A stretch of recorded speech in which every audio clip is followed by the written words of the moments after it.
In this section of the presentation on risk and return, I discuss the concept of alpha, and I will also make a passing remark on the arbitrage pricing theory, APT.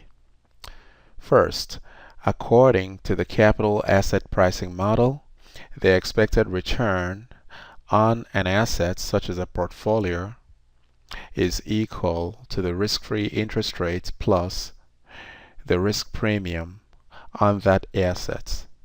The risk premium on an asset is equal to the product of the market risk premium, the term in the brackets, multiplied by the beta of that asset.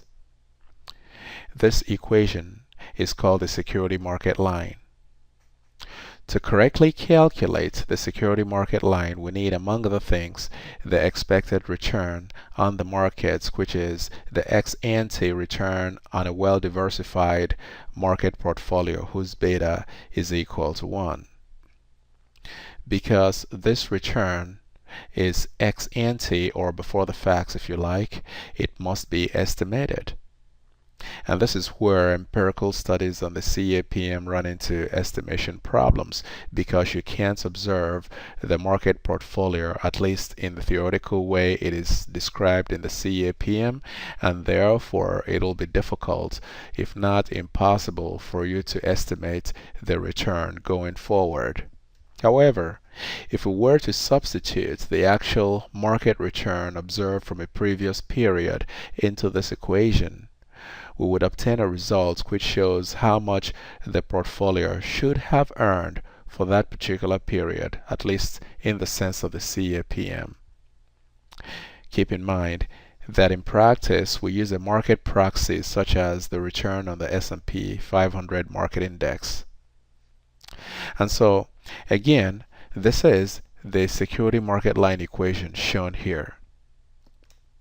But this time, we're going to replace the expected return on the market with the actual return on the market from a past period. So in this example, let's say beta is equal to 2, which is the beta of the portfolio, and the risk-free rate is equal to 4%, and the observed market return is 12%. If we substitute all these values into this equation, the SML equation that you see right here, we find the expected return, or at least in this case, the return that the portfolio should have earned according to the CAPM to be 20%. So again, keep in mind that we're using the actual market return observed from a specific period in the past within this equation. And so, considering this to be the CAPM, we find that the equilibrium return on that portfolio for that particular period should have been 20%. And so what we're going to do is to compare the actual portfolio return to this CAPM return of 20%. The difference between the actual portfolio return that has been observed from the period to the CAPM return, which again is based on the actual market return from that particular period, is called alpha. So now let's look at a quick example. Suppose the portfolio's beta is 0.8, risk-free rate is 5%, the actual observed market return from a given period is 7%, and the actual observed portfolio return is 9%. So we're going to keep this 9% on the one hand. And then on the other hand, we specify the CAPM, the security market line to be specific, using RM, the actual market return within it. And then after we calculate it out, as I show right here, we find the CAPM return to be 6.6%, which, as you can see, is less than the actual portfolio return by 2.4%. So this 2.4%, the amount by which the actual portfolio return exceeds the CAPM predicted return of 6.6%, is the alpha. So in effect, Alpha represents the extra return made from what some might consider a superior portfolio management. And there's a couple of question marks here because, as you know, sometimes a portfolio may perform exceedingly well, not because of the prowess of the portfolio manager, but because the macroeconomy has been quite robust.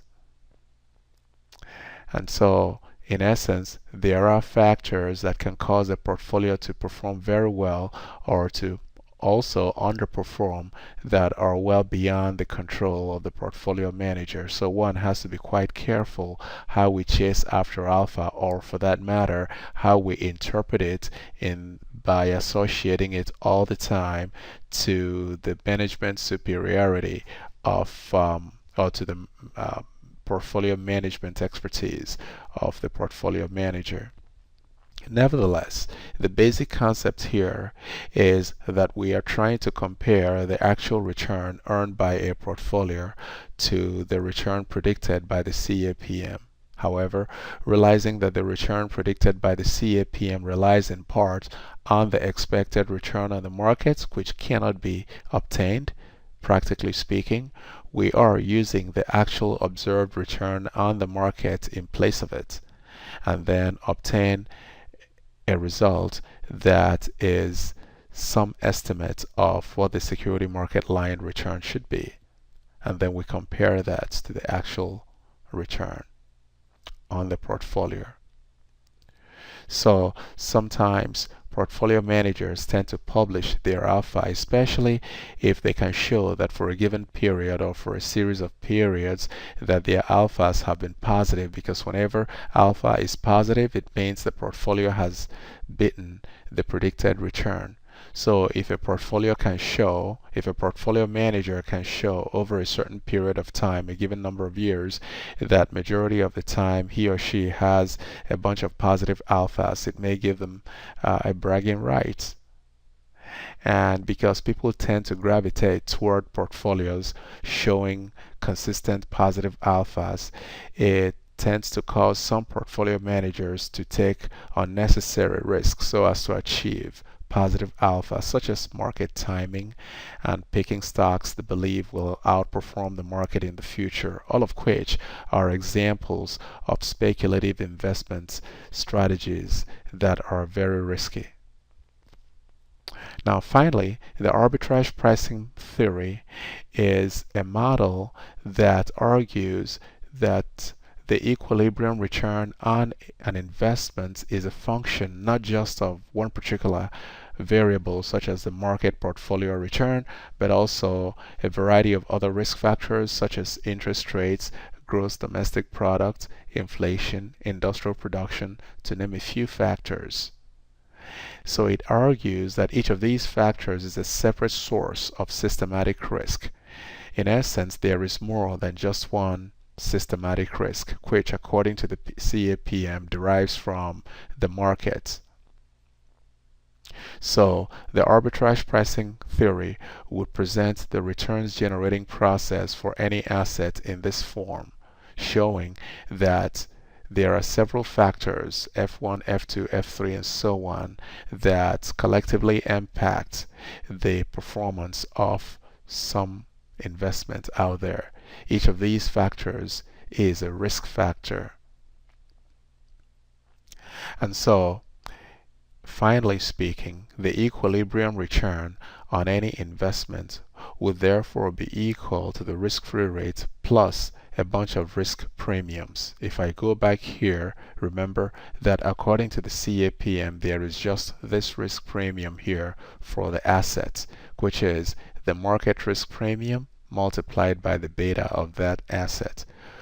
Down over here, it says that there are different risk premiums, or risk premia if you like, and then each of these risk premia would be multiplied by the corresponding beta to find the risk premium associated with this particular investment with respect to that specific factor.